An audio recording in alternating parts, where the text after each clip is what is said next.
Hope you're having a lovely day and you're searching for another recipe. This is the Majestic Cupcakery. Hi, it's Beth at Majestic Cupcakery, and today I'm going to talk you through how to get this amazing marble buttercream effect around your cake. It's not as complicated as it looks, and I think it looks super funky, so just keep on watching for the tutorial. So in these bowls here I have Swiss meringue buttercream. It's a lot smoother than regular buttercream, so it gives you a sharper finish. If you'd like to know how to make Swiss meringue buttercream, let me know in the comments and I'm sure I can create a video on how to do it for you all. You can see when I'm stirring it how much softer it is. It's honestly a stunning type of buttercream, I love it. I've just taken some of the buttercream and dyed it 2 shades of blue. You can use any colours you want, but the bolder they are, the more they'll stand out. You always want to make sure you have 2 colours and 1 white. Now you just want to add little blobs of your coloured buttercream to the white, making sure you spread them out as much as you can.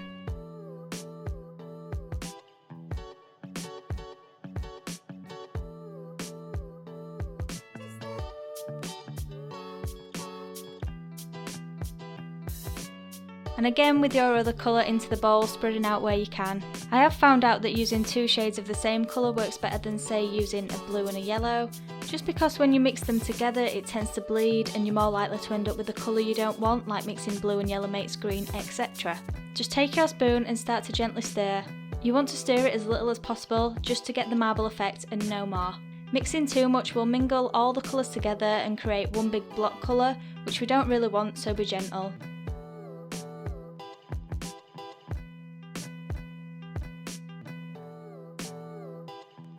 I have a 6-inch cake here that I've crumb coated so it has a nice base for the buttercream to stick to, and using a small palette knife I'm taking 1 dollop of the marbled buttercream, pressing and swiping up. You want to avoid spreading too much because the colours will blend together, so swipe out of the bowl in one clean motion, press onto the cake and push up. Swipe, press, push up.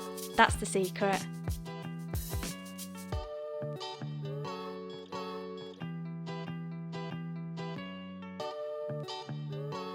Carry on doing this all the way around the cake, starting at the bottom, working up. This design uses a lot of buttercream, so make sure you have plenty and don't run out. Now it's all covered, I'm just using any excess to cover and neaten the top of the cake.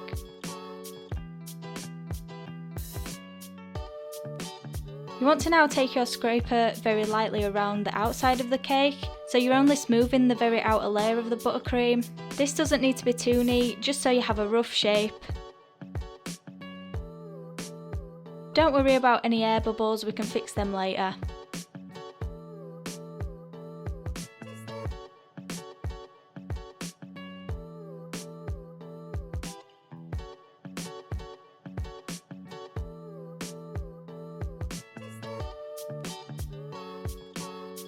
The cake then needs to go in the freezer for about half an hour, just enough to harden the outer layer of the buttercream. It's now been 30 minutes and I've just taken the cake out of the freezer. If it's hard to the touch, you know it's ready. If not, keep it in a little longer until it is. Get your clean scraper and you just want to very lightly go around the cake again. And the aim is to remove the outer layer of smudged buttercream to reveal what's underneath. This was a really exciting time for me because I didn't know if it was going to work or not. If the buttercream starts to soften and smudge, just pop it back in the freezer until hard again, then carry on scraping. Now you can see the marble effect really coming through. It's so beautiful.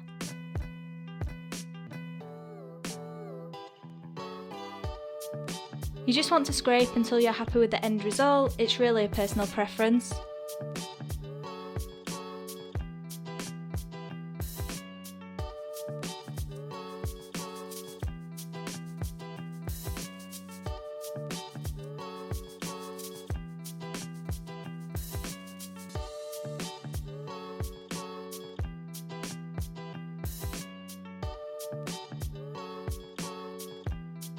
And I think I'm happy with that, so I'm going to leave it there. When you've achieved the look you want, you can then go ahead and make a nice clean edge around the top of your cake using a knife. This gives a super straight look. Is it just me that finds this super satisfying?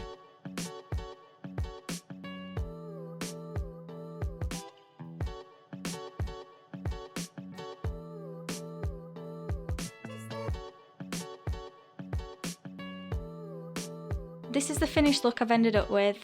I just think it looks so interesting and complex, when it really isn't too hard. Can't wait to try it with every colour in the rainbow, just to see which is my favourite. Ooh, or maybe grey. That would look stunning.